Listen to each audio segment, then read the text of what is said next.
They demanded for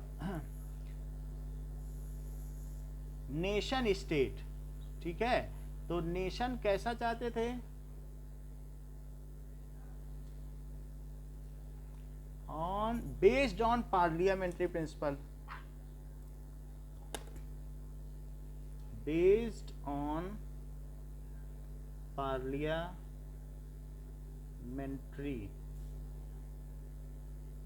principles, कि parliament में जो चीज हो सिंगल आदमी ना करे, पार्लियामेंट जिसे पास करे वही हो। कॉन्स्टिट्यूशन हो, फ्रीडम ऑफ प्रेस हो, फ्रीडम ऑफ एसोसिएशन, जो चाहे जहाँ इकट्ठा हो सके, अपनी बात रख सके। तो कॉन्स्टिट्यूशन, कौन कौन से प्रिंसिपल होते हैं पार्लियामेंट के, जो संविधान के होते हैं, that is constitution, freedom of press, freedom of press, और तीसरी चीज एंड फ्रीडम किसका, एसोसिएशन। ये भी मांगने लगे कि संगठन की आज़ादी, नहीं तो लिबरल्स को तो कैद कर लिया गया था, ज़्यादातर लिबरल्स को। जब कंजर्वेटिव आए थे, जब लुई 18 राजा बना था, तो सभी को कैद कर लिया गया था, ठीक है। इसके अलावा the liberal revolution extended political rights to women were rising, women's को भी अधिकार दिए जाएं, उनको भी, सो उन्हें ज़्यादा अधिकार दिए जाएं। Also they demanded more rights for women,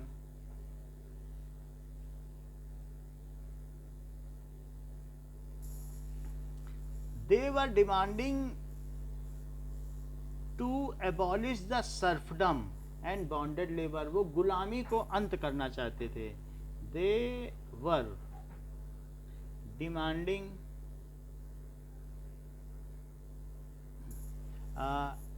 to abolish serfdom, serfdom का मतलब स्लेवरी, एंड बॉन्डेड लेबर, कि अगर आपने हमारा पैसा नहीं वापस किया तो आपके घर के लोग हमारे यहाँ काम करेंगे, फिर आपका बेटा काम करेगा, फिर उसका बेटा काम करेगा, उसको कहते हैं बॉन्डेड लेबर, बंधुआ मजदूर। स्लेवरी का मतलब अफ्रीका से उठा के ले आए और हमने 1 लाख रुपए में खरीद लिया, स्लेव्स खरीदे और बेचे जाते थे, और फिर उसको ले गए, मर्जियों खाना दो, मर्जियों मार डालो। तो अब रेड इंडियंस उसको कहते थे अफ्रीका से, तो वहाँ बिक्री होती थी कि बहुत सारे लोगों को जबरदस्ती बांध के ले आए, तो उनको फिर खरीदते थे लोग पैसे वाले, हमारे यहाँ 100 स्लेव हैं, और जब उनकी लड़कियों की शादी होती थी तो उसमें वो वहाँ पर आपस में तय होता था कि मुझे 50 गुलाम दिए जाएंगे। अब पुरानी हिस्ट्री पढ़ो कि राजा अकबर की शादी हुई थी तो जोधपुर के राजा ने उनको 3000 गुलाम भेंट दिए थे, गुलाम भेंट दिए थे। समझ में आई बात कि नहीं? वो वफादार होंगे, खरीदे हुए होते हैं, वो आदमी की खरीदी बिक्री। सो दैट इज, इसको कहते हैं कि वुमेन ट्रैफिक, ये फीमेल ट्रैफिकिंग जैसे नहीं होता है, औरतों की खरीदी बेची होती कई जगहों पे, तो उसी तरीके से मैन की ट्रैफिकिंग हो, खरीदी बेची। तो यहाँ हमने देखा कि क्या क्या हुआ, due to food shortage and unemployment revolt, इन्होंने जो है रिवोल्ट किया लिबरल्स ने। फिर क्या हुआ, लिबरल ने यूनिवर्सल एडल्ट फ्रेंचाइजी की डिमांड की। फिर क्या हुआ, जर्मन, पोलैंड और इटली के सारे लिबरल्स यूनिफाई हो गए और उन्होंने कॉन्स्टिट्यूशनल डेमोक्रेसी की डिमांड की। फिर क्या हुआ, उन्होंने कहा कि पार्लियामेंट्री प्रिंसिपल पर बेस्ड डेमोक्रेसी चाहिए, जिसमें फ्रीडम ऑफ प्रेस चाहिए, फ्रीडम ऑफ एसोसिएशन चाहिए और कॉन्स्टिट्यूशन भी चाहिए। फिर क्या हुआ, they have demanded more freedom for women. फिर क्या हुआ, उन्होंने बताया कि बॉन्डेड लेबर और सर्फडम को बिल्कुल ख़त्म कर दिया जाए। अनीशा, ये मुझे बताइए कि 1848 के रिवॉल्यूशन के बाद, बोलो। सर क्लास 9 में तो सर बताया था कि सर लिबरल जो थे सर वो सपोर्ट नहीं करते थे सर वुमेन सफ्रेज को। 48 तक ऐसा तो होना नहीं चाहिए। लिबरल तो बिल्कुल हर चीज़ की आज़ादी चाहते हैं, ऐसा हमने 9th में पढ़ा नहीं। फिर भी आप देखो, रेडिकल्स अलग हैं, रेडिकल्स रूढ़िवादी हैं, रेडिकल्स वो होते हैं जो एक्सट्रीमिस्ट होते हैं कि किसी का सर काट दिया, लेकिन लिबरल्स अलग होते हैं। There are different groups. कौन कौन से होते हैं ग्रुप को आपको समझना चाहिए कि सोशलिस्ट कौन है, कम्युनिस्ट कौन है, लिबरल्स कौन है, इसके अलावा रेडिकल्स कौन है, एब्सोल्यूटिस्ट कौन है,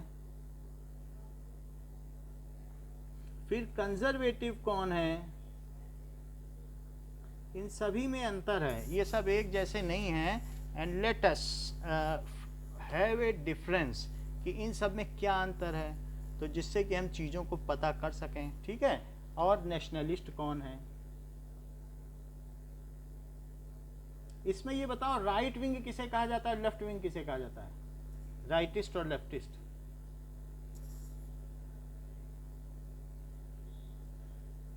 और इसे इन्हें क्या कहा जाता है, अभी हम इन सब का अंतर बता रहे हैं, थोड़ी देर रुके 5 मिनट, ठीक है। तो फिर आपको फिर डाउट नहीं रहेगा कौन क्या है। अच्छा अनीशा मुझे बताओ कि 1848 के रिवॉल्यूशन के बाद लिबरल्स ने क्या क्या डिमांड उठाई।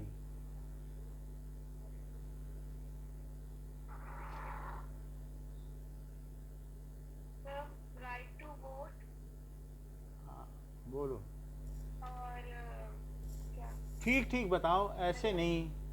सर आवाज आ रही है? आवाज आ रही, लेकिन अच्छे से बताओ जरा सब। सर वो सर्टिफिकेट से एम्प्लॉयमेंट हुई थी। ठीक है। और sir liberals right to vote demand कर रहे थे, यूनिवर्सल अडल्ट फ्रेंचाइज। हम्म और सर वो लोग क्या कहते हैं, कॉन्स्टिट्यूशनल डेमोक्रेसी डिमांड कर रहे थे। हम्म और वो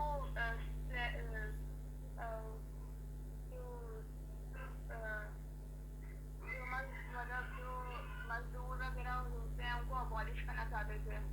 सर्फडम एंड बॉन्डेड लेबर। काम करने की slavery को सर्वनाम। और वो चाह रहे थे कि जो नेशन जो क्या चाह रहे थे, राइट वुमेन के लिए और राइट्स मांग रहे थे। हाँ ठीक है, लगभग आपने, हाँ एक और पॉइंट बता दो। सर्वनाम को अबॉलिश।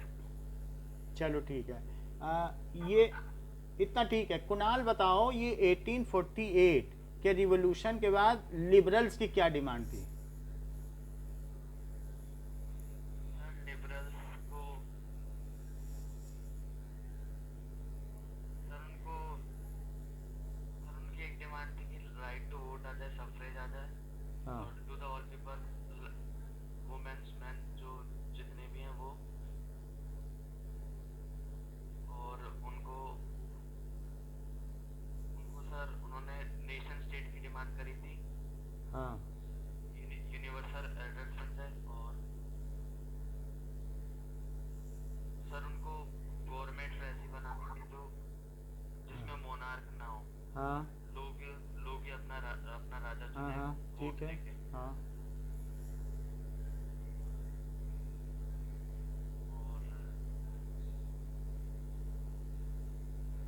ओके। ईशान बताओ, ईशान इसमें 6 पॉइंट है, बताओ।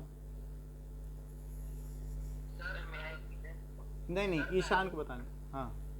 सर पहले सर वो सर्वनाम को हटाना चाहते थे सर, डेमोक्रेसी लाना चाहते थे। सर्फडम को हटाना चाहते थे, ठीक है। स्लेवरी को, डेमोक्रेसी लाना चाहते थे, और सर वो क्या कहते थे, वो मीडिया और एसोसिएशन की फ्रीडम चाहते थे। हम्म, और सर यूनिवर्सल राइट्स फ्रेंचाइज सब चाहते थे, वोट मिले सर सबको। सर बाकी नहीं है। सीजन बताओ, थोड़ा प्रॉपरली बताओ। सर मैं थोड़ा सा हाँ मैं बताऊं प्लीज। हाँ बोलो। फर्स्ट सर जब 1848 तक सर तब वहाँ पे जो भी लिबरल थे सर वहाँ पे एक वो आ गया था सर अमेरिका में बहुत बड़ा वो रिसेशन महामंदी। यस सर वही उसके कारण सर फिर जो भी कॉमन मैन थे सर वहाँ पे खाने के जो भी प्राइस थे फूड के वो बहुत हाई हो गए थे और फिर सबको वहाँ पे बहुत प्रॉब्लम आई थी। हाँ, अनएम्प्लॉयमेंट भी हो गया था और इसकी वजह से उन्होंने रिवोल्ट किया। ये सही बात है। ये रिवोल्ट हुआ क्यों? Unemployment and food shortage. और बोलो। सर फिर सेकंड सर वो चाहते थे कि सर ऐसी गवर्नमेंट होगी जहाँ पे जो देश के जो लोग हो सर वही वहाँ पर अपना नेशन बनाए और एक नेशन स्टेट बन जाए। हाँ सर तो तीसरा वो चाहते थे कि यूनिवर्सल फ्रेंचाइजी आ जाए सर जहाँ पे सबको वोट करने का वो उनके पास राइट टू वोट हो इंक्लूडिंग वुमेन। सर चौथा फिर वो चाहते थे कि उनको राइट टू फ्रीडम मिले, राइट टू प्रेस मिले, राइट टू एसोसिएशन मिले और उनको एक अपना कॉन्स्टिट्यूशन मिले। हाँ सर फिर और वो चाहते थे कि सर जो भी राइट से जो राइट से सर उनको और बढ़ा दिया जाए। हाँ और सर फिर वो चाहते थे कि जो भी स्लेवरी और सर्वडम है ये सब उनको अबॉलिश कर दिया जाए और जो बॉन्डेड लेबर्स होते हैं उनको फ्री कर दिया जाए। ठीक बताया है। चलो अब हम आपकी एक जो डाउट है कि अलग अलग में क्या क्या अंतर है, जो अलग अलग तरीके के थिंकर्स हैं या रिवोल्यूशनिस्ट हैं, उनके बारे में देखते हैं। एक है एब्सोल्यूटिस्ट।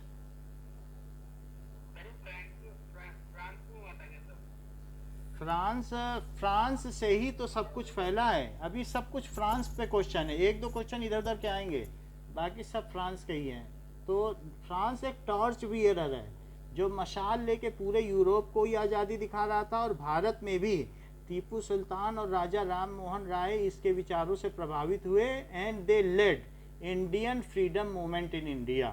तो इस तरीके से पूरे throughout the world whatever event has happened, हाँ बताओ, उसकी कॉपी की गई पूरे वर्ल्ड में, सबने उसकी नकल की। जैसा फ्रांस में हुआ वैसा सबने किया, क्योंकि 1700 साल बाद कब कहीं ऐसा हुआ कि लोगों ने राजा के खिलाफ अटैक किया? नहीं तो 1700 साल से राजा शासन कर रहे थे और इसके अलावा जीसस क्राइस्ट से पहले भी राजा थे। यानी आप देखो कि AD after death and that is before birth, तो बिफोर क्राइस्ट, बीसी और एडी सब राजा शासन कर रहे थे। कहीं ऐसा सुना गया कि लोगों ने राजा पे आक्रमण किया हो? जब फ्रांस में पहली बार ये हुआ तो ये बड़ी हैरानी से सुना गया और देखा गया कि क्या लोग भी कर सकते हैं राजा पे आक्रमण, और उसकी लोगों ने कॉपी की। और 48 के बाद देखो लगातार धड़ाधड़ सारे नेशन आज़ाद हो गए। ठीक है, तो इस तरीके से क्या देखा गया, that message it is viral throughout the France, सभी जगह ये वायरल हुआ कि it is possible to raise voice against monarch या एब्सोल्यूटिस्ट, ये बात हुई। और फिर पूरे वर्ल्ड ने उसको कॉपी किया, उसका अनुसरण किया, फॉलो किया। इतनी बात समझ में आ गई? सो एब्सोल्यूटिस्ट क्या है? इसीलिए फ्रांस की जो रिवोल्यूशन है, फ्रेंच रिवोल्यूशन, ये सबसे महत्वपूर्ण है, इसी से सब जगह फैला। इवन इसने अमेरिका को भी इंडिपेंडेंट करा दिया कॉलोनाइजेशन से, 13 कॉलोनाइज से इंडिपेंडेंट कराया। ए फॉर्म ऑफ मोनार्कियल गवर्नमेंट।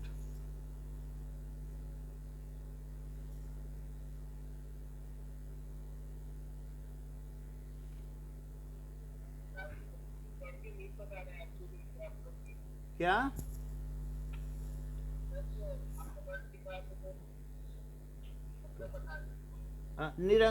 निरंकुशवादी, निरंकुशवादी यानी एब्सोल्यूटिस्ट का मतलब जैसा मैंने कहा वही करो। जैसे किम जोन, वो कहे मेरे जैसा हेयर कट लो, तो उल्टा पुल्टा कुछ भी कहे वही करो।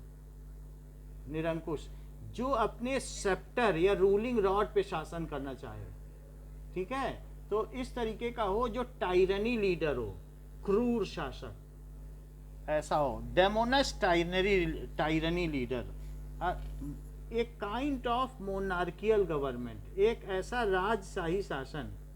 कैसा शासन?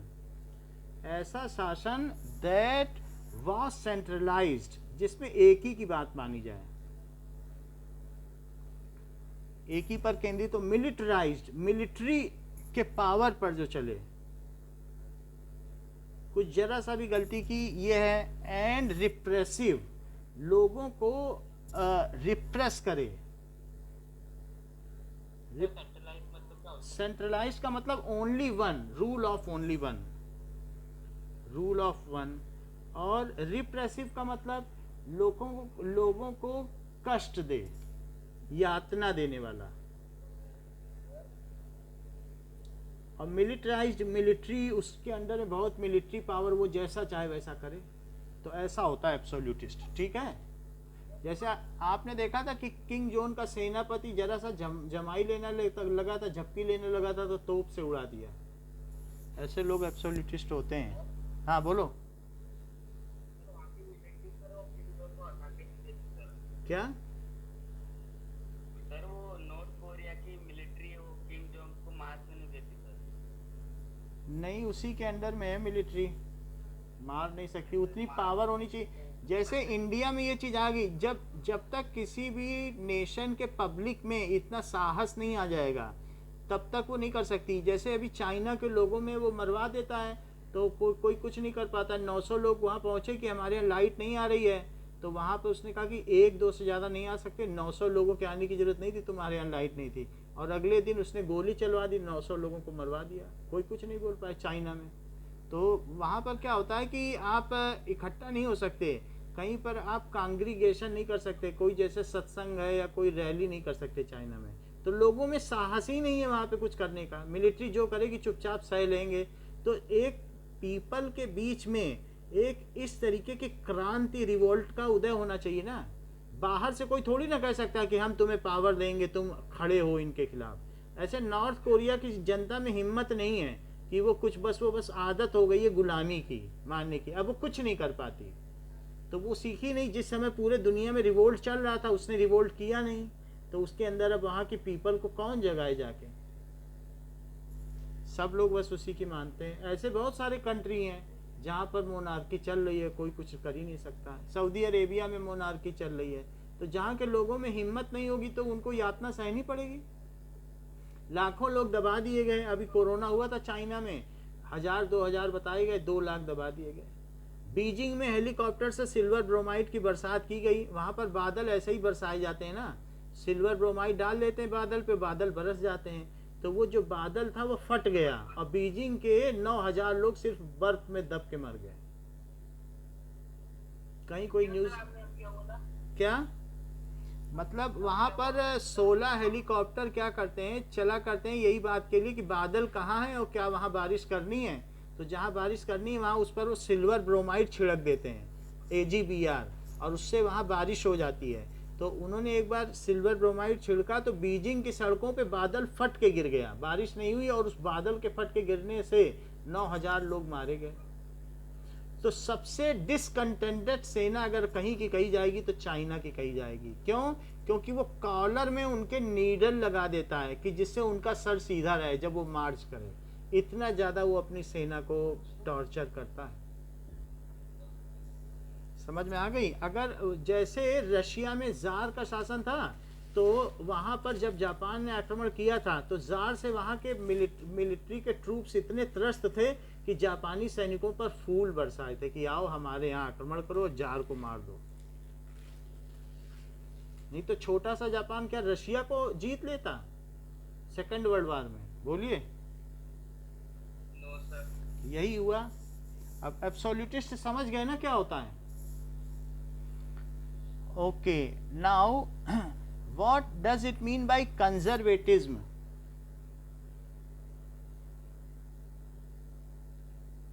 तो कंजर्वेटिव भी होते हैं कुछ लोग। क्या होते हैं? ए पॉलिटिकल फिलॉसफी,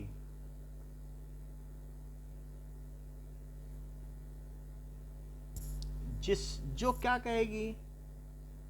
फिलॉसफी का मतलब एक तरीके का vision that stressed the importance of tradition, stressed the importance of tradition और साथ में साथ इस्टेब्लिश्ड इंस्टीट्यूशन, जैसा चल रहा है वैसे ही चलने दो। इस्टेब्लिश्ड अगर चर्च है तो चलने दो। इस्टेब्लिश्ड, हाँ बोलिए। इंस्टीट्यूशन, कुछ भी पूछना हो पूछ लो। इस्टेब्लिश्ड की बात कर रहा था सर, मैंने तो ग्रुप पे सर अभी एक स्क्रीनशॉट भेजा था सर, वहाँ पे उसमें लिखा था सर कि लिबरल सर यूनिवर्सल नहीं चाहते थे। किसको? उसमें जो मैंने सर अभी एक स्क्रीनशॉट भेजा था उसमें लिखा था सर लिबरल्स को वो यूनिवर्सल एडल्ट फ्रेंचाइजी नहीं चाहिए। लिबरल्स को यूनिवर्सल एडल्ट फ्रेंचाइजी नहीं चाहिए। अब देखो अलग अलग है कि जो आपकी बुक है, बुक के हिसाब से मैं बता रहा हूँ। तो अभी हम लोगों ने यहाँ पर ये दिखाया कि ठीक है कि क्या क्या चीज़ें चाहिए।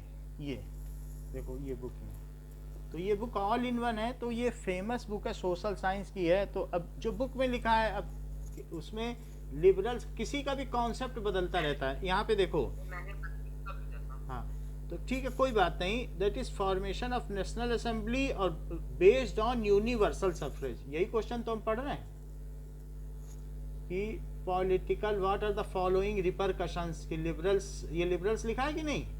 तो इसमें क्या लिखा है अगली लाइन में कि वो क्या चाहते थे बताओ? That is means it they want universal suffrage. Universal suffrage दिख रहा है? तो अब जैसा आपकी बुक में लिखा है, तो लिबरल्स का भी कहाँ कहाँ का क्या कॉन्सेप्ट है अलग अलग कंट्रीज का, फ्लैटली यू कैन नॉट से। देखो हर जगह का अपना घटनाक्रम होता है और हर जगह के लिबरल्स एक जैसे नहीं होते हैं। जैसे इंडिया का समाजवाद अलग है, और अगर यही सोशलिस्ट, समाजवाद जानते हो सोशलिस्ट किसे कहते हैं? इंडिया में अखिलेश यादव है समाजवादी, मुलायम सिंह, लेकिन एक रशिया का लिबरल वो देखो सोशलिस्ट, वहाँ सबकी ज़मीन छीन ली गई और सबको बराबर बराबर बांट दी गई और ये बोला गया सब लोग खेती करो, जो इंजीनियर है वो हिसाब किताब करो, बाकी लोग खेती करो, जितना उगेगा सबको बराबर बांटा जाएगा, इंजीनियर को भी उतना दिया जाएगा, सबको एक एक रोटी मिलती थी रोज। और फिर लेनिन ने वहाँ सोशलिज्म शुरू किया।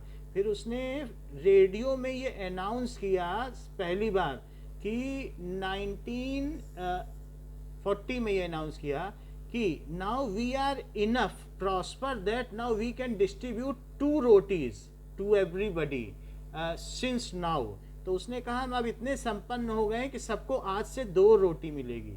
तो बताओ वहाँ सोशलिस्ट का क्या मतलब है और इंडिया में सोशलिस्ट का क्या मतलब है? फर्क नहीं है।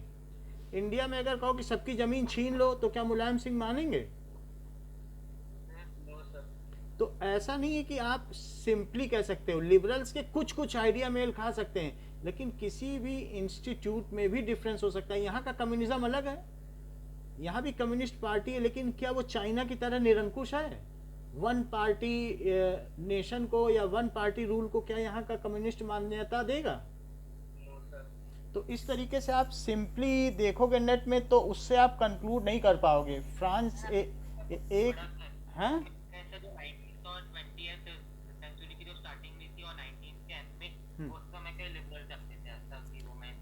उस समय जो भी लिबरल्स थे, 2 ही चीजें थी, लिबरल्स थे और कंजर्वेटिव्स थे। तो कंजर्वेटिव चाहते थे मोनार्की का रूल हो और लिबरल्स क्या जैकोबिन्स थे क्या? बताओ, जैकोबिन लिबरल था कि नहीं? ये मैक्सिमिलियन रॉबेस्पियर, बताओ जैकोबिन्स की जो संस्था बनी थी वो किससे बनी थी? लोअर मिडिल क्लास वालों ने तो बनाई थी, क्योंकि जो 28 मिलियन लोग थे उसमें से कितने लोगों को वोटिंग राइट था बताओ? 4 मिलियन। तो उसमें से जब 4 मिलियन को था और वो सब अमीर लोग थे, तो उसलिए ऐसा हुआ। और वो जो नेशनल असेंबली थी वो अपना काम कर नहीं पा रही थी, तो बाकी जो बच गए 24 मिलियन लोगों ने वो उन्होंने कॉफ़ी क्लब और सैलून में बात करना शुरू किया और जैकोबिन्स स्ट्रिप्ड जो है वो पहनना शुरू किया कपड़ा, और उन्होंने वोटिंग राइट्स लिए। वोटिंग राइट्स लेने के बाद उन्होंने इलेक्शन हुआ और मैक्सिमिलियन रॉबेस्पियर को क्या बनाया? अपना लीडर बनाया। लीडर बनने के बाद उसने क्या किया? वो लिबरल्स का लीडर था और उसने कन्वेंशन बनाई और रूल करने लगा। नेशनल असेंबली तो टॉप मोस्ट की पार्टी थी। जो नेशनल असेंबली थी वो सिर्फ हायर वालों की थी, ये देख लो, उसमें लोगों को, छोटे लोगों को तो बिल्कुल राइट ही नहीं था। ये देख लो, एक्टिव सिटीजन, एक्टिव सिटीजन थे, टॉप मोस्ट थे, जो बहुत बड़े बड़े लॉयर्स थे, डॉक्टर्स थे, ठीक है, या ट्रेडर्स थे, मनी लेंडर्स थे, वो सब थे, एक्टिव सिटीजन था। लेकिन नीचे वालों ने मिलके क्या बनाया, आप पढ़ो जैकोबिन्स क्लब को, तो उन लोगों ने लिबरल पार्टी बनाई और उन्होंने कहा कि ये कंजर्वेटिव रिजाइम नहीं चाहिए, कॉन्स्टिट्यूशनल मोनार्की नहीं चाहिए, हमें अपना चाहिए। मैक्सिमिलियन रॉबेस्पियर फिर उनका बना कि नहीं इलेक्टेड लीडर। तो ये कैसे बना, क्या ये सबको वोटिंग राइट दिए गए तब बना कि सिर्फ ऐसे ही बन गया? लिबरल्स तो किसी भी हद तक ऑटोनॉमी चाहते हैं। लिबरल का मतलब ये ना सोचो कि वो वोटिंग राइट क्यों नहीं चाहेंगे। लिबरल्स का अभी हम डेफिनेशन लिखा देंगे। वो तो चाहते हैं सबको सब कुछ मिले, पूरी आज़ादी। तो क्या वो वोटिंग की आज़ादी से डिप्राइव रखना चाहेंगे? तो उनके लिबरलिज्म का कॉन्सेप्ट क्या रह गया, बोलो? लिबरल का लिटरल मीनिंग क्या है? उदारवादी। उदारवादी में क्या चाहते हैं? उदारवादी आदमी क्या चाहता है बताओ? क्या वो नहीं कहेगा कि सबको वोटिंग दी जाए? वो कोई रेडिकल नहीं है ना कि नहीं हमको ऐसे ही चलना है। रेडिकल आदमी ऐसा होता है जैसे कुछ मुस्लिम में होता है कि अगर उसने 5वें टाइम की कुरान न पढ़ी, 4 ही टाइम की पढ़ी, तो उसका गला काट दो। इसको कहते हैं रेडिकल। एक्सट्रीमिस्ट होता है कि अगर ये नहीं हुआ तो गला काटो। रेडिकल ये होते हैं। और लिबरल्स क्या होते हैं? उदारवादी। वो तो चाहते हैं ये भी दे दो, ये भी दे दो, सारे राइट्स दे दो, राइट टू वोट दे दो, राइट टू स्पीच दे दो, राइट टू ये क्या कहते हैं, प्रॉपर्टी दे दो, फ्रीडम ऑफ स्पीच दे दो, फ्रीडम ऑफ प्रेस दे दो। तो ये कहना तर्क संगत नहीं है आपका कि वो सफरेज नहीं चाहेंगे। बात समझ में आ गई आपको? सर वो बस जो 19th से बुक में लिखा है वो नहीं चाहते सर। ऐसा हो सकता है कि जो अगर शुरुआती दौर के होंगे तो नहीं चाहेंगे। हम 1848 की बात कह रहे हैं और आपकी बुक कह रही है कि वो चाहते थे। और कहीं भी आंसर देख लेना। तो अगर कहीं के आंसर में ऐसा हो कि वो नहीं चाहते थे, तो हमारे पास एक और भी बुक है आपकी, अब मैं उसमें भी रिफ़र कर लेता हूँ। अगर आपकी बात सही मानी गई तो ठीक है, तो मैं उसको चेक कर लूँगा। मेरे पास 2-3 यहाँ गाइड रखी हैं, तो उसमें आप ये देख लेना कि लिबरल्स क्या चाहते थे। सो लेट मी सी, और मैं आपको रिफ़र कर देता हूँ। अगर इसमें लिखा है तो फिर आपको ज़्यादा बाहर जाने की और नेट को देखने की ज़रूरत नहीं है। सो लेट मी क्लैरिफाई, ठीक है। सो अब ये देखो, ये आपकी कौन सी बुक है? That is full marks. Full marks है, तो फुल मार्क्स में भी हम चेक कर लेते हैं कि what liberal wanted. So if it is telling, बोलो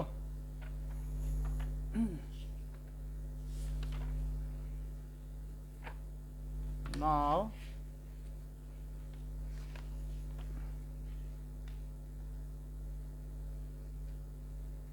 African labour,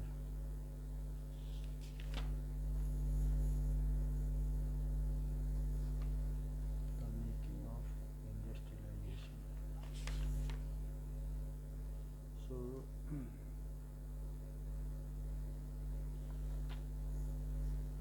nationalism in Europe 297, just hold, अब इसमें आ जाएगा।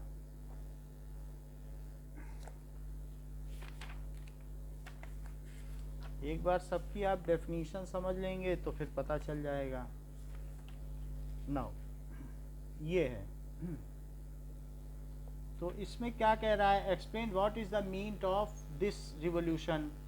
सो liber means free. So centralisation और एब्सोल्यूटिज्म का इसने विरोध किया। Absolute and unrestrained freedom of thought, religion, conscience, creed, speech, press and politics. Believe that government is necessary to protect individual. In 19th century, series of republican revolt started against European monarchies.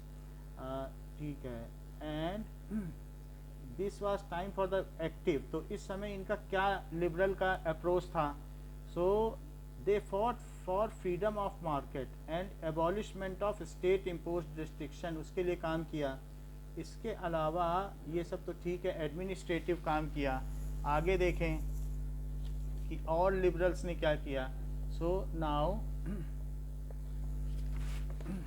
ये सो इसके अलावा ये तो सारे economic काज हो गए। Political field में क्या किया यहाँ पता चल जाएगा। Freedom for equality, freedom of equality होना चाहिए, ऑटोक्रेसी के अगेंस्ट में थे, ठीक है। सो इसके अलावा right to vote, so during the time property owned people have right to vote and get elected. The Napoleon code also preferred limited suffrage and reduced women को उसने नहीं दिया। women were considered as subject of authority of father, उन्हें पिता के अंतर्गत रखा जाता था।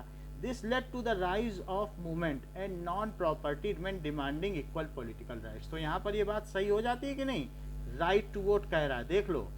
सो राइट टू वोट में क्या है, लिबरल ने इसकी डिमांड रखी कि men were demanding, so women and non property men were demanding equal political right। तो वो भी लिबरल में आए कि नहीं आए, बोलो। यस सही, जो 19th सेंचुरी वाले थे वो चाहते थे। तो चाहते थे, तो बस यही है, बहुत ज़्यादा इसके बारे में डीप आपको नहीं जाना है। अगर बुक कह रही है तो उस समय का क्या विज़न था वो अभी हम नहीं कल्पना कर सकते हैं, और लिबरलिज्म भी अपना स्वरूप बदलता रहा है समय समय पे। So you should not gate strict. अगर आंसर आपको मिल रहा है उसमें लिखा है, देन एक जनरल आइडिया बस देखो। और इस बुक में भी जो हमने, जो आपने दिखाया है सर, ये तो ज्यादा बड़ा लिखा हुआ है। अरे वो 2 पेज का लिखा है, हम आपको एक सिंपल सा आंसर बना के दिखा रहे हैं। हम टफ लाइन्स हटा देते हैं जिससे कि आपको याद करने में आसानी हो। तो कई बार क्या होता है कि हम अल्टरनेट वर्ड्स भी डाल देते हैं जिससे कि जो सिंपल हो, पॉइंट वाइज हो, और आपके मार्क्स भी ना कटें, ठीक है, और समझाते भी जाते हैं। सो कंजर्वेटिज्म क्या है कि इस्टेब्लिश्ड इंस्टीट्यूशन को ही वो चाहते हैं। और क्या चाहते हैं बताओ, दैट इज जो कंजर्वेटिज्म है, and preferred gradual development, and prefer gradual development instead of instant.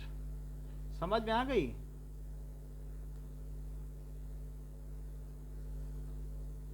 Instead बजाय तुरंत चेंज होने के,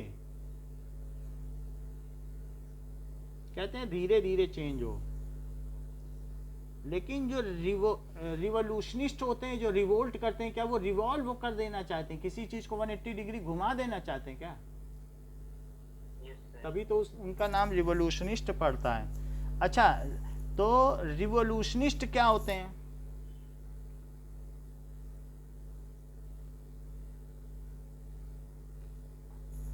कि एन आर्म्ड और अनआर्म्ड रिबेल, एन आर्म्ड और अनआर्म्ड, आर्म के साथ भी कर सकते हैं, लाठी डंडे के साथ भी, अनआर्म्ड, या फिर अपनी आवाज़ बुलंद कर सकते हैं। जैसे हमारे यहाँ के क्रांतिकारी तो कई बार क्या होते हैं कि गोली खा लेंगे, लेकिन वो क्या है कि आपकी बात नहीं मानेंगे, वो भी तो क्रांतिकारी हैं, अनआर्म्ड है, अहिंसा, ठीक है, तो वो हिंसा नहीं करना चाहते, नॉन वायलेंस। तो इस तरीके से आर्म्ड और अनआर्म्ड रिबेल कुछ भी हो सकता है, लेकिन वो विरोध करेंगे, रिबेल चाहे मर जाए वो विरोध करते हैं। सो इट इज आर्म्ड और unarmoured rebel led by common people.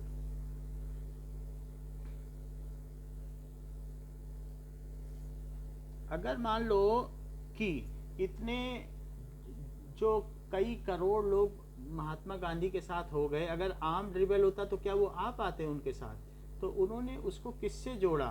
That is जो डिवाइन वर्चूज होती हैं, जैसे ट्रुथ है, नॉन वायलेंस, तो बहुत सारे लोग उनके साथ आ गए। जबकि और भी दूसरे कई रिवोल्यूशनिस्ट थे, उन्होंने बोला फौज में भर्ती हो जाओ, तो क्या कॉमन लोगों के लिए संभव था कि वो फौज में भर्ती हो जाएं?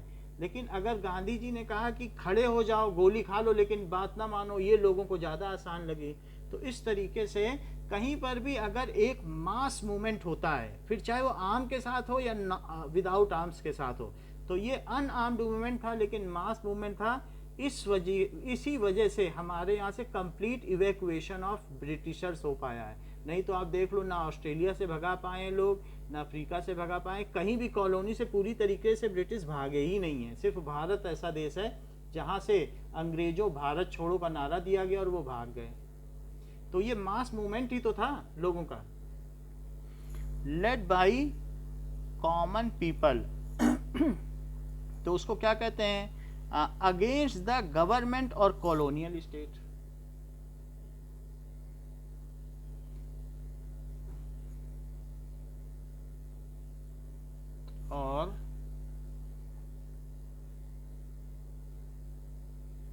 तो ये तो रिवोल्यूशनिस्ट है कि कोई भी गवर्नमेंट के खिलाफ खड़ा हो जाए, चाहे आर्म्स के साथ चाहे किसी तरीके से विरोध करने लगे। जिसने विरोध किया उसको कहेंगे आंदोलनकारी। इसका क्या नाम कहलाएगा? आंदोलनकारी। अभी दिल्ली के किनारे कौन है जो किसान नेता है? वो भी तो आंदोलन कर रहा है, चाहे वो लाठी के साथ कर रहा हो। तो वो टिकैत, तो राकेश टिकैत। तो अब ये कैसे हैं? कंजर्वेटिव। कंजर्वेटिव कैसे होते हैं? क्या ये रूढ़िवादी होते हैं? जैसे कि आपके घर, हम लोगों के घर में दादी लोग होती, नहीं नहीं ऐसे नहीं करना है, वैसे नहीं करना है, कंजर्वेटिव। वो जल्दी से बदलेंगे क्या अपने विचारों को? ठीक है, वो कंजर्वेटिव हो गए। नेशनलिज्म क्या होते हैं? नेशनलिस्ट, कि वो राष्ट्रवादी होते हैं। वो राष्ट्र के लिए क्या कर देंगे? राष्ट्र बढ़ना चाहिए, फिर चाहे जान दे दें। So it is a feeling of political consciousness. It is feeling of political consciousness, ठीक है, and unity among the people, and unity among the क्या? चेतना। इनमें राजनीतिक चेतना हो कि हम किसी एक जगह के हैं और हमारी कॉमन आइडेंटिटी है। Among the people of one nation, किसी राष्ट्र के लोगों में जब इस तरीके की चेतना हो जाती कि हमारी कॉमन आइडेंटिटी है, तो फिर वो उस देश के लिए मर मिटने को तैयार हो जाते हैं। We all fought against Britishers for decolonisation. तो ये फीलिंग हमारे अंदर अभी भी जीवित है और इसको जीवित रखने का प्रयास करा जाता है। तो इट इज़ द नेशनलिज्म की फीलिंग। अब देखो इसी तरीके से दैट इज हेलेनिज्म क्या होता है? Ancient Greek culture. क्या आपको मालूम है पूरे यूरोप में किसका कल्चर फैला? ग्रीक का कल्चर। ये हमारे जितने भी वर्ड हैं साइंस के, ये जितने भी वर्ड हैं ग्रीक से आते हैं। क्यों आते हैं बताओ? क्योंकि ग्रीक पर किसने आक्रमण किया? ऑटोमन एम्पायर ने। ऑटोमन एम्पायर कौन था? क्या टर्किश लोग थे? मुगल लोग थे। उन्होंने 2000 ग्रीक्स को वहां से निकाल दिया और उन लोगों को जंगल में रहना पड़ा। मालूम है उन्होंने जंगलों में रहकर अपने इन्वेंशंस को जारी रखा भूखे प्यासे। उनका इतना ज़्यादा अपने इन्वेंशंस को या साइंस के प्रति रुझान था कि वो भूखे प्यासे रह के भी वहाँ करते रहे और बहुत सारी नई चीज़ें बनाई। तो उनके प्रति हम अपना ट्रिब्यूट देने के लिए आज भी जितने नाम रखते हैं, वो उसकी जो एटिमोलॉजी है, उसका जो मूल स्वरूप है, वो कहाँ से आता है? ग्रीस से। समझ में आया कि नहीं? सो इट इज हेलेनिज्म का मतलब क्या है? पूरे सारे यूरोप ने मिलके क्या ग्रीस को आज़ादी दिलाई ऑटोमन एम्पायर से? बताओ कि शायद डबल एल होगा। क्या? बताओ। डबल एल होगा शायद। डबल एल होगा, चेक कर लेना। So it is ancient Greek culture. So ancient Greek culture. क्या आपके बुक में ऐसा एक फोटोग्राफ भी बना है जिसमें दिखाया गया है कि दे आर रिप्रेस्ड? वो दिखाया है कि 2000-3000 लोगों को मार दिया था ऑटोमन एम्पायर ने और 2-3 लाख लोगों को मार दिया था। और ये दिखाया था कि कैसे वो समुद्र के किनारे रोते हुए पड़े हैं। दिखाया गया है कि नहीं रोमांटिसिज्म में? नहीं देखा आपने? पेज नंबर बता दे रहे हैं। और सच जो पेंटिंग डिपिक्ट की गई, इससे दिखाया गया कि ग्रीक को हम लोगों को अब आजाद कराना चाहिए। Massacre of chaos. इसमें इतने 20,000 ग्रीक्स किल कर दिए थे टर्किश ने, तुर्क लोगों ने, मुगल लोगों ने।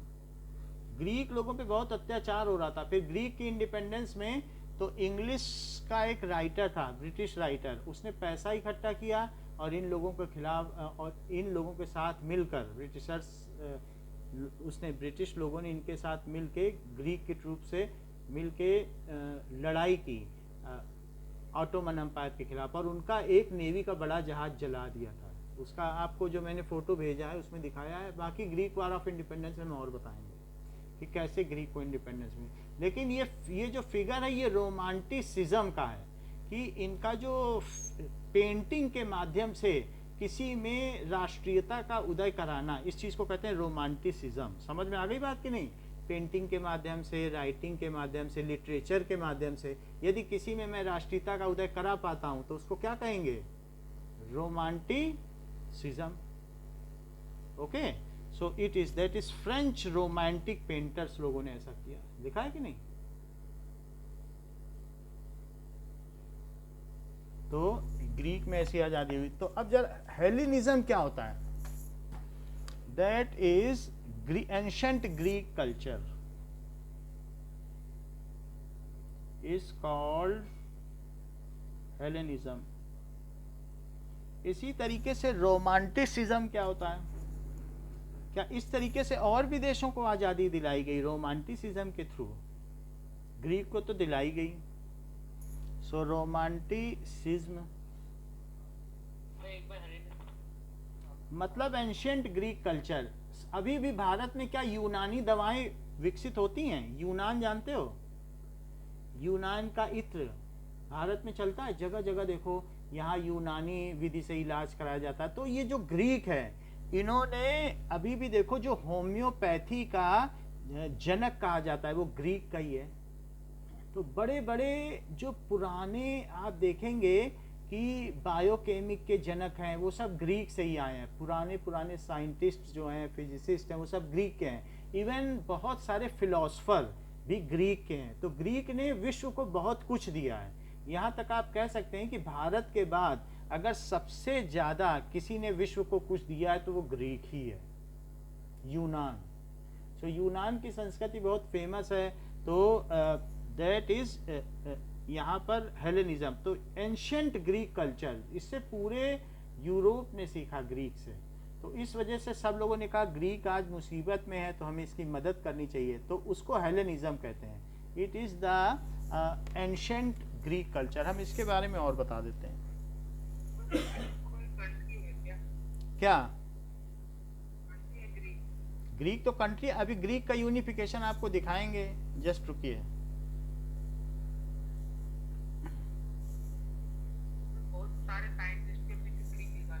हेलेनिज्म इन ग्रीक, अभी हम आपको दिखा दे रहे हैं कि ग्रीक कैसे आजाद हुआ। Historians call this era the Hellenistic period. Double L है। From the death of Alexander in 323 BC until 31 BC, when Roman troops conquered the last of the territories that the Macedonian king had once ruled. ठीक है, तो इसमें बताया गया कि Hellenism का मतलब है टू स्पीक ग्रीक और आइडेंटिफाई विद ग्रीक्स। तो इट कम्स फ्रॉम द हेलेजियन। जो लोग ग्रीक बोलते थे या अपने आप को ग्रीक कहते थे, उनको हेलेनिज्म कहा जाता है। तो इट लास्टेड, ये सिकंदर यानी अलेक्जेंडर की मौत के बाद शुरू हो गया। अलेक्जेंडर वहाँ का राजा था, ग्रीक का राजा था, तो तब से शुरू हुआ। और उसके बाद रोम ने इस पर ऑक्यूपाई कर लिया था, रोम ने इस पर शासन कर लिया था। बहुत पहले की बात है। तो ग्रीक पर पहले रोम ने शासन किया, फिर रोम के बाद किसने शासन किया? ऑटोमन एम्पायर ने। ऑटोमन ने तो रोम पे भी कब्जा कर लिया था। तो तब तक हेलेनिज्म कहा जाता है। That is the period due to which, तो इस रोम, दैट इज इटली की राजधानी रोम है। ठीक है। हेलेनिस्टिक ग्रीक में वहाँ पर बहुत तरीके का निर्माण कार्य हुआ, तो वहाँ स्कल्पचर बनाए गए। सो हेलेनिस्टिक ग्रीक को अभी भी बहुत एक्सप्लोर किया जाता है। So this is all Hellenistic Greek. So जो फेमस हुआ, तो इस तरीके से ग्रीस में बहुत अच्छे शिल्प कार्य हुए। It is Hellenistic Greek. एक पीरियड था, सिकंदर के बाद का पीरियड था, जिस समय ये बहुत फला फूला ग्रीस। तो उस समय लोग अपने आप को ग्रीक कहलाना पसंद करते थे। अब हम देख लेते हैं, यहाँ तक तो आपने बात समझ ली है। नाउ वी विल सी कि ग्रीक को आज़ादी कैसे मिली। सो नाउ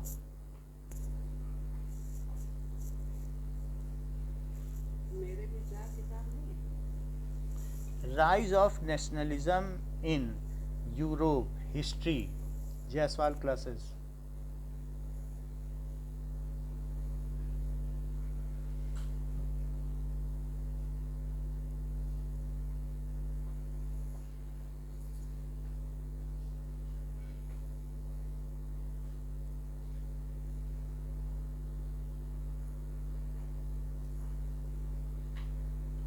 अब देखिए ग्रीक का हम लोग देख लेते हैं जिससे कि थोड़ा सा फेमस रेवोल्यूशन है। चार्ल्स 10 जब वहाँ राजा बना उसने सबके अधिकार छीन लिए, तो लोग सड़कों पर उतर आए कि प्रेस की फ्रीडम हमको चाहिए। तो ये जुलाई 1830 रिवोल्यूशन के नाम से जाना जाता है। ये फ्रांस का second now we will see the revolution of Greek. Germany का it is- रिवोल्यूशन है। और आगे बढ़ें तो ये सब जर्मनी है। कंजर्वेटिव और लिबरल्स में अंतर था कि कंजर्वेटिव चाहते थे कि राजा लोग शासन करें, लिबरल चाहते थे कि लोगों के हाथ में पावर आए। तो इन दोनों का रिजाइम अल्टरनेट फ्रांस में रहा। फ्रांस में कभी अब देखो को यूनिफाई करने की जिम्मेदारी विक्टर इमैनुअल II को मिली and Victor Emmanuel II led the unification. और ब्लू ये इटली है। वहां पर ऑटोमन एम्पायर। बाद में सब यूनिफाई हो गया और अलग से जो दिखाया गया है वो सार्डिनिया पीडमोंट है जो साइड में दिखाया गया है। सो वो kingdom of 2 Sicilies. So it was 2 Sicilies, अलग अलग सिटीज थे, उनका किंगडम है and it is unified Italy. It is the 3D diagram, the topography of unified Italy.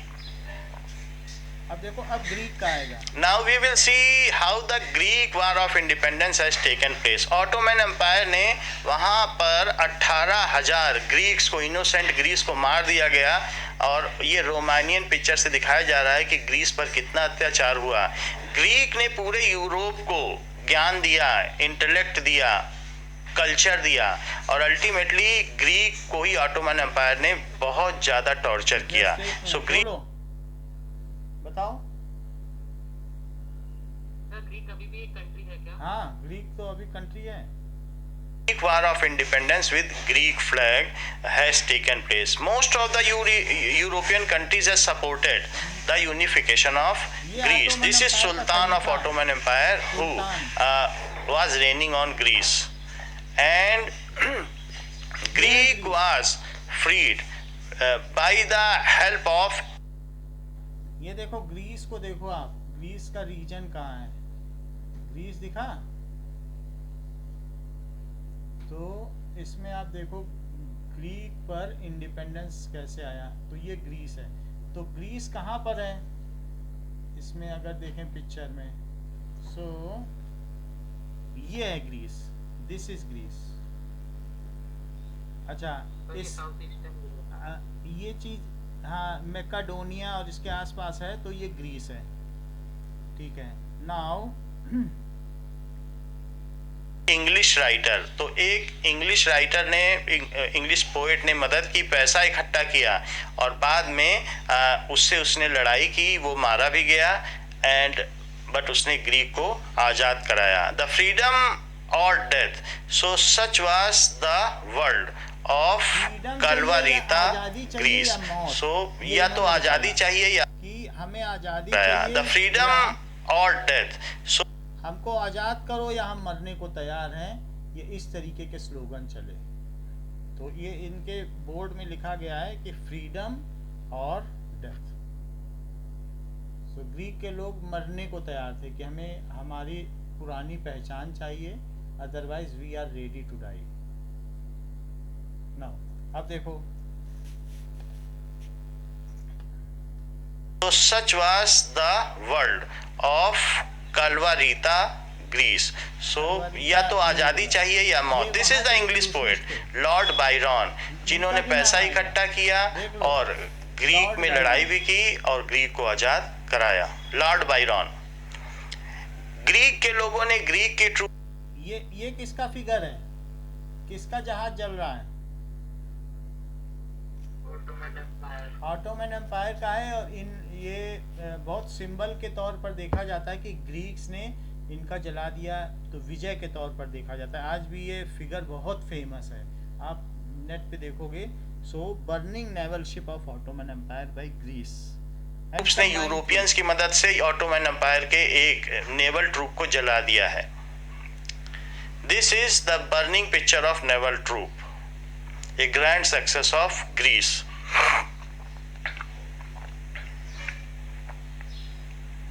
Now it is the allegory of the nation Greek, who is now, she is now ultimately freed. Auto, ये Greece के नए king बने। Greek के independence के बाद। तो इस तरीके से आपने देखा कि कौन कौन से लोग थे। This is Ottoman empire. इसने मोस्ट ऑफ द रीजन्स पर, बाल्कन स्टेट्स पर, अब ग्रीस पर, बाल्कन सब पर स्टेट की कहानी कब्जा कर सुनिए। लिया था। ये भी साथ में सुन लो क्योंकि दिस आने इज वाली है। Ottoman empire. इसने मोस्ट ऑफ द, ये देखो, ये एक आपको अभी ग्रीस की कहानी सुनाई, ऑटो वहां का लास्ट में राजा बना था। लॉर्ड बायरन एक इंग्लिश राइटर था जिसने पैसा इकट्ठा किया और वहां के लिए, लोगों के लिए लड़ाई की, ये बताया कि नहीं, लॉर्ड बायरन। और इसके अलावा एक फिलोसफर का भी नाम आता है जिसने कहा था कि हमें आजादी चाहिए या मौत, दिखाया था कि नहीं, एक स्कल्पचर। तो ग्रीक का जो हेलेनिज्म है उसको जीवित रखने के लिए बहुत सारे यूरोपियन कंट्रीज ने मदद की। और ये जब हम लिखेंगे, आपके में क्वेश्चन आने वाला है अभी, ये कौन सा क्वेश्चन है कि how this Greece was freed, तो आप देख लें, just it is going to come, तो दैट वी विल डिस्कस। कि क्वेश्चन नंबर 3 में है कि 2 countries through a focus on any 2 countries explain how nation developed, कि नेशन कैसे डेवलप्ड हुआ, ये क्वेश्चन नंबर 3 है डिस्कस में, देख लो। तब हम यहाँ ग्रीस की बात करेंगे कि कैसे नेशन डेवलप हुआ, तो अब ग्रीस का आने वाला है। और एक हम अब बाल्कन स्टेट की भी बात करेंगे, उसे भी देख लो। बाल्कन स्टेट क्या था, क्या ये जो ऑटोमन एम्पायर है पूरा, इसका इधर का रीजन देखो जरा, मैं और एनलार्ज करके दिखाऊं तो पता चले आपको। क्या ये पहाड़ों के बीच है, यहाँ बीच बीच में छोटे छोटे स्टेट्स हैं क्या, जो एक दूसरे से पहाड़ों से अलग हैं क्या? इन पर मुगल शासकों का, या जो ऑटोमन एम्पायर है उसका कब्जा कर पाना आसान है क्या, बोलो? बीच बीच में मैदानी क्षेत्र है, प्लेन एरियाज है और पहाड़ है, तो इसको क्या कहते हैं, कौन से स्टेट्स हैं ये बताओ? Balkan state. इनका क्या नाम बताया गया? इसकी भी इंडिपेंडेंस आपके इसी चैप्टर में, Balkan state. Am I audible? Yes sir. तो अब ये देखो बाल्कन स्टेट को कैसे आजादी मिली, it is interesting to see. तो ऑटोमन एम्पायर से ये कैसे आजाद हुए, लेट अस सी इट।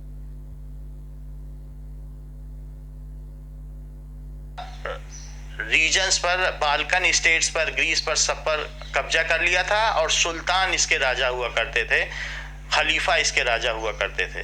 ये हैब्सबर्ग एम्पायर है जो कि हंगरी, ऑस्ट्रिया और बोहेमिया इन सब में फैला हुआ था। दिस इज, ये ऑस्ट्रिया का एक मंत्री था, पॉलिटिकल लीडर। उसने कहा जब फ्रांस छींकता है तो पूरे यूरोप को सर्दी होती है। When France sneezes then Europe catches cold. तो फ्रांस ने ही लीड किया था। So this is Metternich, Clemens von Metternich, Austria का एक फॉरेन मिनिस्टर था जिसने ये बात कही थी। यूनिफिकेशन ऑफ ब्रिटेन, ब्रिटेन किस प्रकार से एकीकृत हुआ। Now Britain was unified with Scotland and Ireland.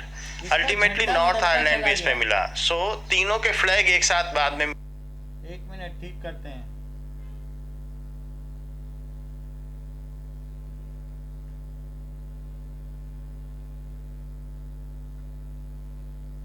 Now chapter कितना करवा दिया सर?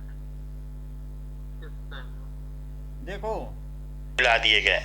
ये Now Britain was unified with Scotland and क्या Ireland. आपको मालूम है ब्रिटेन का झंडा पहले कैसा था? नहीं पता? क्या इसमें आप पहचान सकते हो, क्या इसमें स्कॉटलैंड का पोर्शन कौन सा है और आयरलैंड का पोर्शन कौन सा है? इस झंडे में पहचान सकते हो? ये आज का ब्रिटिश का झंडा है।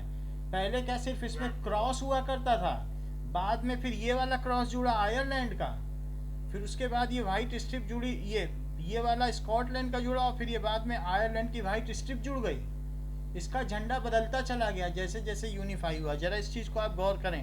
अल्टीमेटली नॉर्थ आयरलैंड भी इसमें मिला। सो तीनों के फ्लैग एक साथ बाद में मिला दिए गए। This is the national symbol of Great Britain, that God and my right. So God exist करता है और हमारे अधिकार भी, such is this. Now here we are. ये देखो इसमें क्या है, ये किसका फ्लैग है? ब्रिटेन का। ये इट इज इंग्लैंड, और इंग्लैंड के में स्कॉटलैंड मिला दो तो क्या हो जाए? दोनों मिलाए तो ऐसे हुए। चेक करो, थोड़ा सा और बड़ा करें तो अभी कुछ पता चल रहा है? दिखा आपको कि इंग्लैंड में स्कॉटलैंड मिलाए तो क्या बना ये, और अगर स्कॉटलैंड में क्या मिला दिया बताइए, ये आयरलैंड है, ये किसका है? आयरलैंड। इस इंग्लैंड और स्कॉटलैंड का समझ में आया आपको? इंग्लैंड और स्कॉटलैंड कि मिला हुआ दिख रहा है ओ, अब उसमें अगर आयरलैंड मिला दो तो क्या होगा? क्या अब ये ग्रेट ब्रिटेन, हाँ तो ये चीज इसी में ये चीज स्ट्रिप और डाल दी ब्लू, तो क्या ये अब यूनाइटेड किंगडम का फ्लैग बन गया? बोलो। तो इस तरीके से इनका, और उस ट्रीटी को क्या कहते हैं जिससे ये सब एक संघ बने? बताओ। Seeing that England plus Scotland का झंडा मिला तो ये फ्लैग बना, और आयरलैंड का मिला तो ये बना। So it is the unification of England, Scotland and Ireland. Treaty of union was signed between England and Scotland. सबसे पहले इंग्लैंड और स्कॉटलैंड एक साथ मिले। ब्रिटानिया की हुकूमत उस समय वो पूरे वर्ल्ड में रेन कर रहा था, लगभग पूरी। ब्रिटानिया या बर्तानिया जो बोलते हैं, तो ये इतना ज़्यादा ब्रांडेड नाम है कि इसी के नाम पे ब्रिटानिया के आजकल बिस्किट्स हम लोग खाते हैं, तो बहुत शान और शौकत वाली चीज़ें मानी जाती थी। तो ये पूरे वर्ल्ड में ब्रिटानिया की हुकूमत थी। इस तरीके के फ्लैग दिखाए जाते थे कि सूर्य जो है ब्रिटेन में उदय होता है और ब्रिटेन में ही अस्त होता है। पूरे वर्ल्ड में ब्रिटेन का कॉलोनाइजेशन, अर्थ उसके अंडर में थी। The same is shown by some painter in this, that all the deities, सारे देवी देवता उसको आशीर्वाद दे रहे हैं, और it is the Britannia. Kingdom को देखो, United Kingdom, this is the yellow portion in which Scotland, Ireland and England is known as the Great Britain of United Kingdom. Scotland ने किस तरीके से झुकते हुए ब्रिटिश की महारानी एलिजाबेथ के सामने ट्रीटी ऑफ यूनियन साइन की, जैसे कि ये बहुत कमज़ोर है, जबकि बराबरी का सौदा होना चाहिए था। लेकिन आप देख सकते हैं कि ये कैसे झुकते हुए ट्रीटी ऑफ यूनियन उसको दे रहा है, आप देख रहे हैं। और जब स्कॉटलैंड के लोग पार्लियामेंट में पहुंचे अपनी ड्रेस के साथ, स्कॉटलैंड की ड्रेस आपने देखी है कि कैसे वो लोग फ्रॉक पहनते हैं, बिल्कुल अलग सी ट्रेडिशनल ड्रेस है, नेट पे देख लेना। तो उनका मजाक उड़ाया गया ब्रिटिश वो पार्लियामेंट में कि आप ये कैसी पोशाक पहन के आए हो, कंटेम्प्रेरी ड्रेस पहन कर आए हो, कोई अब एडवांसमेंट नहीं है। तो तब स्कॉटलैंड के लोग ठगे से रह गए कि देखो हम इनसे यूनिफाई हुए हैं और आज हमारी पहचान भी जा रही है। Kingdom.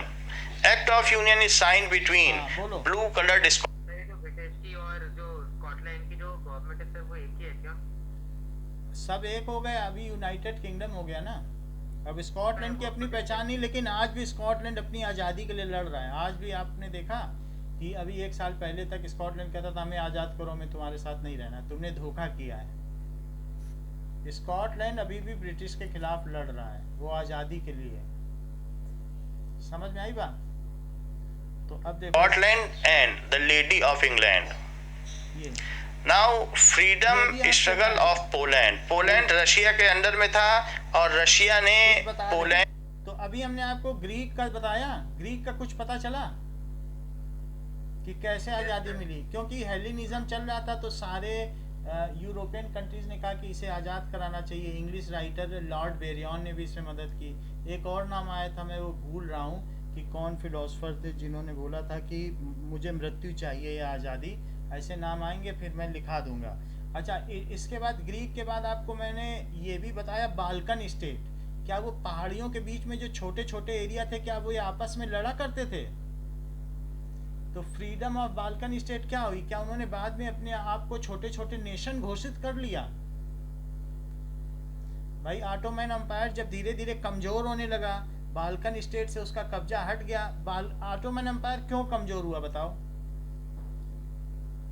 क्या उसमें खलीफा बनने के लिए झगड़ा शुरू हो गया था और मुगलों के बीच ही मारकाट होने लगी थी? बोलो कि कौन खलीफा बनेगा, कौन सुल्तान बनेगा। तो जब वहां इंटरनली कलह शुरू हो गई, गृह युद्ध शुरू हो गया, तो क्या बाल्कन स्टेट में उनकी पकड़ कमजोर हो गई? बोलो,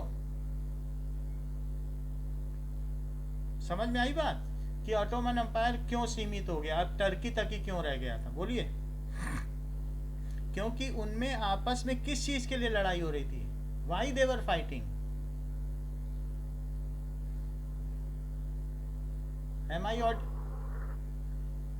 हाँ बोलो अनीशा, किसके लिए लड़ रहे थे?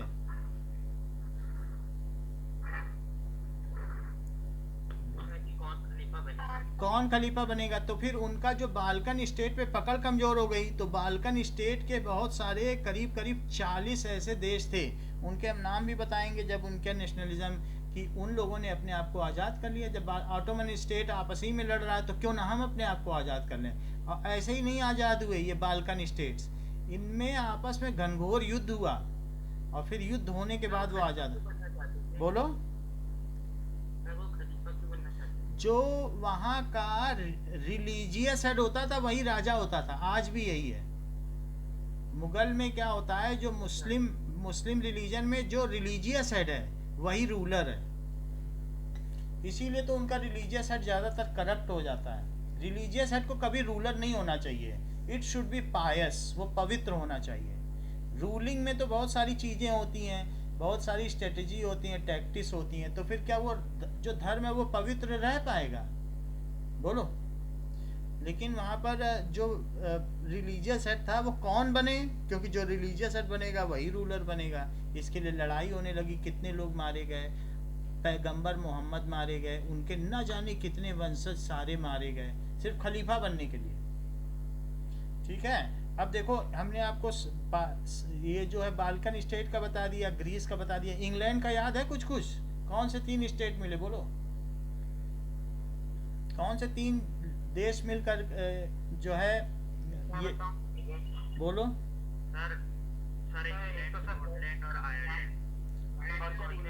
अच्छा, उनके बीच कौन सी ट्रीटी साइन हुई थी? ये जो इंग्लैंड, ये ट्रीटी ऑफ यूनिटी नहीं होता, यूनियन साइन हुई। अब पोलैंड में देखो क्या हुआ, पोलैंड में रशिया के अंडर में था। अच्छा, आपको मैं ये दिखा दूं मैप आपकी बुक का, जिससे पता चल सके कि पोलैंड की पोजीशन क्या है, तब फिर आप पोलैंड का इंडिपेंडेंस देख लोगे। तो कुछ इसमें ये है, ये पोलैंड देखो, पोलैंड दिख रहा है क्या? कहाँ मैं दिखाता हूँ, ये जस्ट ये ऑस्ट्रियन एम्पायर के ऊपर, और ये पोलैंड के बगल क्या दिख रहा है? अच्छा, उसी के कलर में है पोलैंड, ये भी आप देख लो, रशिया के अंडर में है पोलैंड, नाम का भले पोलैंड हो। तो यहाँ पर जितने भी चर्च थे, ये क्या कहते हैं, बिशप्स, उनसे बोला गया अब तुम लोग पॉलिश लैंग्वेज में बाइबल नहीं पढ़ोगे, रशियन लैंग्वेज में पढ़ोगे। तो इन लोगों ने इसे अपना जो है एथिक्स के खिलाफ समझा कि हमारी तो पहचान ही छीन ली गई, हमारी पॉलिश लैंग्वेज छीनी जा रही है। जैसे आजकल चाइना में नहीं हो रहा है कि कुछ ऐसे जो उसकी टेरिटरीज है वो वहाँ से उनकी लोकल लैंग्वेज हटा रहा है, कह रहा है कि हमारी लैंग्वेज बोलो चाइनीज। ऐसा हो रहा है कि नहीं चाइना में? कहाँ पे? ताइवान है, और ऊपर का कोई एक रीजन है जिसका नाम याद नहीं याद आ रहा है, तो वहाँ पर मंगोलिया, वहाँ मंगोलियंस के खिलाफ ये कह रहा है कि आप जो है मेरी लैंग्वेज बोलोगे, मंगोलियन नहीं बोलोगे। तो तैमूर लंग मंगोलिया का ही था जिसने इंडिया पे आक्रमण किया था। अब ये देखो, बोलो। हांगकांग में तो उसने वहाँ की गवर्नमेंट को हटा के अपना शासन कर लिया है, चलिए कोई बात नहीं। ये आप देखो पोलैंड का, तो वहाँ उसने बिशप से क्या कहा सबसे, कि कोई भी पॉलिश लैंग्वेज में डिस्कोर्स नहीं देगा, प्रवचन नहीं देगा। तो वहाँ पर जब इस तरीके से, बोलो, रशिया क्या, बिशप जो पादरी लोग होते हैं, जो कहीं पर किसी के फुनरल में जाते हैं, वहाँ पर गुलाब जल छिड़कते हैं, मंत्र पढ़ते हैं, बाइबल पढ़ते हैं। तो बिशप्स क्या होते हैं, जो चर्च के हेड होते हैं, वही तो बिशप्स होते हैं, पादरी लोग, फादर्स। तो उनसे बोला गया कि तुम बाइबल का जो डिस्कोर्स दोगे वो रशियन में दोगे, और उसमें नहीं दोगे, लेकिन वो चोरी चोरी पॉलिश लैंग्वेज में देते रहे। और उनको वो रशियन का जहाँ भी पता चलता था तो रशियन जार उनको मार देते थे कि पोलैंड के लोगों को, कि तुम क्यों डिस्कोर्स पॉलिश लैंग्वेज में दे रहे हो। अब देखो, के लोगों को पॉलिश लैंग्वेज बोलने से मना कर दिया था। ये रशिया का निकोलस II है, उसने वहाँ के चर्च को और पोप को बोल दिया था आप रशियन लैंग्वेज में बाइबल पढ़ोगे और पोलैंड की लैंग्वेज में नहीं पढ़ोगे, पॉलिश लैंग्वेज में। This is Nicholas II। इससे वहाँ के लोगों में एजिटेशन हुआ कि उनकी लैंग्वेज उनसे छीन ली गई है, एंड अल्टीमेटली द पोलैंड में भी एक इंडिपेंडेंस के लिए वार शुरू हुआ. This is the orange color Russia and Poland side by side. This is the Alexander II. So very lizard lifestyle was beared by the Russian kings. Jar हो चाहे Alexander हो चाहे Tsar Nicholas and Alexander. सबका बड़ी lizard life थी. Now this is the Poland, light yellow. बोलो. Alexander भी वहाँ का राजा था. ये देखो अलेक्जेंडर II तो Russia he was also emperor, absolute emperor था. तो वो उसकी बड़ी लेविश लाइफ स्टाइल थी. जैसे जार होते हैं तो जार वहाँ के राजा हैं, उन्हीं में एक अलेक्जेंडर था. तो उसकी अपनी लाइफ स्टाइल थी. तो ये सब बाद में हरा दिए गए. जार का शासन खत्म हो गया था सेकंड वर्ल्ड वॉर के बाद. फिर वहाँ पर सोशलिज्म आ गया. फिर लेनिन आ गए, स्टालिन आ गए. वो अब अगला टॉपिक है आपका. अब वो अब रशिया में कैसे आया, ये तो ये पहला चैप्टर. दूसरे में पढ़ोगे कि रशिया में ये सब भी नहीं, निरंकुश शासक कैसे अलग हुए. रशिया का ये अलेक्जेंडर है, जार निकोलस, ये भी देख लो. ये देख लो जार निकोलस, इन सबको किसने हटाया. अब अगला रिवोल्यूशन पढ़ोगे जब अगला चैप्टर, तभी तो हम बताएंगे कि रशिया में क्या हुआ. अभी से तो कैसे बता दें. बोलो. लेनिन स्टालिन ये अगला चैप्टर है, तो वहाँ हम बताएंगे आपको. तो अब ये देखो इसमें क्या हुआ. लैंग्वेज उनसे छीन ली गई है. एंड अल्टीमेटली द पोलैंड में भी एक इंडिपेंडेंस के लिए वार शुरू हुआ. क्या बोल रहे हो.